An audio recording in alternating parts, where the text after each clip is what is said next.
ایک عجیب کوہرام وپا تھا، کیونکہ لوگ اپنی آنکھوں سے دیکھ چکے ہیں وہ کعبہ جو دور ابراہیم سے جامد و ساکت کھڑا ہے، وہ کعبہ 3 دن تک جھوم رہا ہے، 3 دن تک جھوم رہا ہے، کعبہ جھوم رہا ہے۔ میرے رسول نے میلاد منانے والوں کو محروم نہیں کیا۔ دیکھو کعبے نے میلاد منائی، بھائی جمعہ کے نہیں جمعہ، میلاد منائی کعبے نے، حضور نے اس کو مسلمانوں کا قبلہ بنا دیا، اور اس کے اندر بت کی آلائش تھی وہ سب پاک کر دیا۔ 3 دن تک کعبہ جھومتا رہا اور حضرت آمنہ کے گھر کی طرف جھکتا رہا۔ وہ حضور کی طرف کیا جھکا؟ حضور نے کہا ہم کسی کا احسان توڑی رکھتے، تو ہماری طرف 3 دن جھکا، قیامت تک دنیا تیری طرف جھکتی رہے گی۔ لوگوں تم آج ذلیل اس لیے ہو رہے ہو، تم سب کی طرف احترام سے جھکنا چاہتے ہو، حبیب خدا کی طرف نہیں۔ حیرت ہے، حیرت۔ آخر ہمیں پیسوں کی محبت اسی وقت تو ہمارے دل میں کیوں ٹھاٹے مارتی ہے جب حضور کی بات آتی ہے؟ ہم سب کے نام پہ تو خرچہ کرتے ہیں۔ ماں باپ حج کو گئے، مالیگاؤں میں کون سی چوکھٹ ہے؟ پرانے دور سے لے کر اب تک ماں باپ حج کو گئے واپس آئے، خدا جانے حج قبول ہوا کہ نہیں ہوا، کوئی گارنٹی نہیں۔ بولو ہے گارنٹی؟ ہے تو بتائیں۔ حج سے واپس آئے تو لکھا مرحبا اے حرم پاک سے آنے والے، مرحبا صاحب لولاک سے آنے والے۔ لائٹنگ لگ گئی، اور جنہوں نے یہ نہ لکھا کم سے کم لائٹنگ تو لگاتے ہی ہیں۔ بولو ہے کہ نہیں؟ لگاتے نا بھائیوں۔ میں تم سے پوچھتا ہوں کیوں لگ رہی ہے؟ بولے میرے ابا جی آ رہے ہیں۔ کہاں سے؟ حرم سے۔ میں نے کہا نادان، باپ حرم سے مقبول ہو کیا ہے کہ مردود ہو کیا ہے، کوئی گارنٹی نہیں ہے۔ پھر تو باپ کے لیے لائٹنگ لگاتا ہے، اور وہ حرم والا رسول آیا۔ بولو یہ نبی پہ ظلم ہے کہ نہیں ہے؟ ہر ایک کے لیے روشنی، رسول کے لیے کیوں نہیں؟ رسول اللہ کی آمد کے لیے کیوں نہیں؟ جس کا حج مقبول ہے کہ مردود، کوئی گارنٹی، ہم اس کے لیے لائٹنگ لگاتے ہیں۔ ممکن ہے مجھ سے یہ سن کر کے کوئی یہ فیصلہ کر لے اب نہ لگائیں گے، لیکن جو لگا چکا اس کا کیا؟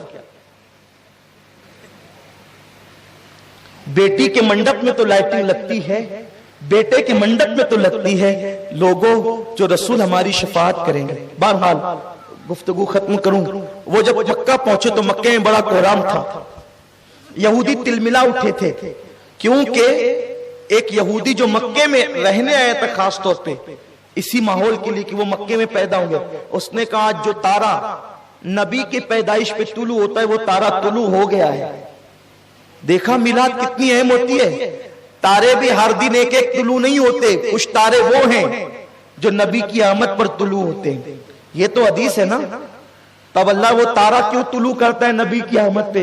ارے وہ خدا ہے، تارا چمکاتا ہے، ہم تارے نہیں چمکا سکتے، کم سے کم خدا کی سنت میں لائٹ ہی لگا دیتے ہیں۔ اللہ تو قدرت والا ہے، تو تارے چمکا سکتا ہے، ہم تو تارے بنا بھی نہیں سکتے، چمکا بھی نہیں سکتے۔ یہ حدیث ہے، حدیث پاک ہے، یہ بھی ہم آپ کو بتا سکتے ہیں۔ نبی کی پیدائش پر جو تارا طلوع ہوتا ہے وہ آج طلوع ہو گیا۔ کیا تمہارے یہاں کسی کے گھر میں بچہ پیدا ہوا؟ اس وقت پورے مکے میں حضرت عبداللہ کے گھر بیٹا پیدا ہوا تو لوگوں نے کہا عبداللہ کے گھر پیدا ہوا، عبد المطلب کے بیٹے کے گھر۔ جب وہ گیا تو جا کر کے اس نے کہا ذرا مجھے دکھائے نا، تو جب دکھایا تو کہا ذرا اس کی پیٹھ دکھاؤ۔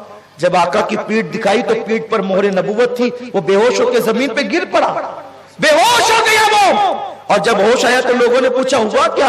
اتنے بچے تنہیں پیدا ہوتے دیکھے، ہوا کیا؟ کہا کہ نبوت بنی اسرائیل سے بنو اسماعیل میں آ گئی، اور یہ اللہ کا آخری نبی ہے، اور اس کے ذریعے سے اے مکے والوں تم سب کے سردار بنا دیے جاؤ گے۔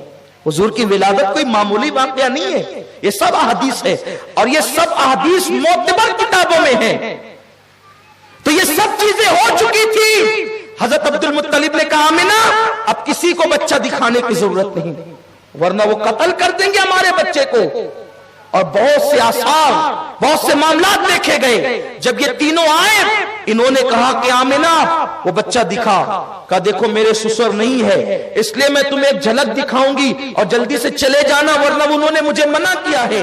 جب یہ آئے اور آ کر کے حضور علیہ السلام کا دیدار کیا تو ابو عامر یہ کہتا تھا، اس کی بیوی بیان کرتی ہے، سیدہ آمنہ نے بیان کیا ہے، ابو عامر یہ کہتا تھا کہ یہ بچہ اتنا خوبصورت ہے، ایسا حسن والا بچہ لیا اور اپنے سینے پر لگا لیا اور اسی حالت میں وہ زمین پہ گر پڑا، اور جب زمین پہ گرا ہے تو پھر اس کو ہوش نہیں آیا، اسی حالت میں کفس عنصری سے اس کی روح پرواز کر گئی۔ یہ حضور کی میلاد ہے، لوگوں نے جان دی ہے۔ لوگوں اللہ توفیق دے تو اللہ کو راضی کرنے کے لیے اپنے گھروں پر ہرے ہرے جھنڈے، اسلامی جھنڈے اپنے گھروں پر لگائیں، اور 12 دن تک کم سے کم ایک بلب لگا دیں تاکہ پتہ چلے کہ آپ مصطفیٰ جان رحمت کے غلام ہو۔ اور میلاد النبی صلی اللہ علیہ وسلم منائیں، جلوس میں شرکت کریں، ساری چیزیں کریں، آوارہ گردی نہ کریں، خرافات سے بچیں، اور اپنے اوپر لازم کر لیں۔